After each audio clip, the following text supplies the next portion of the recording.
This is the tip of an epee. We're going to remove it by undoing the flathead screw.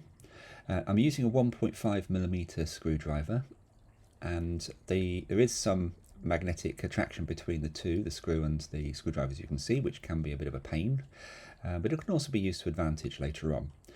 So here's the first screw that's been removed, and we're going to turn over the epee tip and remove the second screw.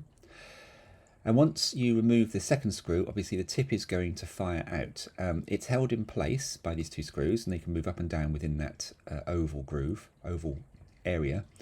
And there is a large orange spring that pushes the tip up, which will be, here we go. And as I remove the screw, you can see using magnetism to its advantage there. You can see inside that oval cutout the large spring which pushes up, and inside that you can see the smaller silver looking spring which connects inside the epee.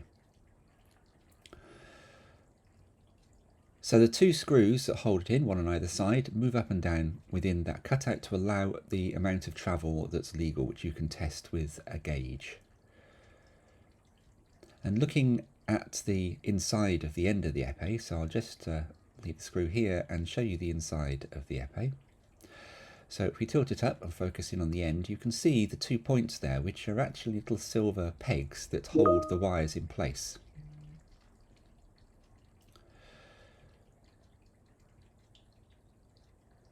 It is an advantage sometimes to use magnetism. For example, if you're putting it in, you can bring the screw over to the oval and then drop it inside and then maneuver it. But these flat head screws are actually quite difficult to use.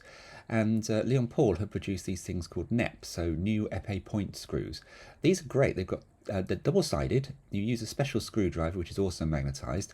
And as you can see from here, there's a waist in between the two halves. So you can put it in either way up. You can capture the screw. You don't have to use necessarily the magnetism. It has a little bit of a push as well, so that it fits in. And these screws are much easier to use to put the screws into the end of the epee tip. So we're just going to reconstruct it here. So you see the large spring that is being used to push out the tip. The smaller one with the silver connecting point.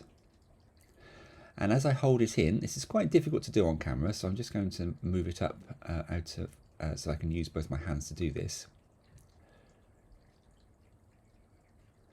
If you push this is how you would do it normally. You push in the construction, and then when you put in the NEP's screw, it's very easy to place and you can't over tighten it, so you just push it in and that's now held in place, so you can easily turn it over and do the other side. It's held there, and you don't even have to hold the tip in when you put the second screw in, and that's just a little bit easier than it would be with a flathead screw in order to place it. So you put the screw in, and again, it doesn't matter which way up it is, it's double-sided. Tighten it up, make sure that it's got good movement. You can see that it moves only within that gap, which is the distance, and then check on the other side that it's fully tightened. And that's it.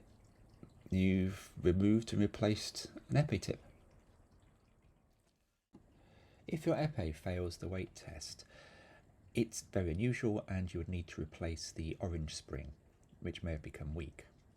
If it fails the distance test, then if it's firing too early, you will need to rotate the silver spring clockwise to push it in. Be very careful, do it slightly incrementally and test. If it is not firing at all, then there's a possibility that the silver spring may be too short. It's usually better just to replace the tip at that point because stretching the silver spring is not really recommended.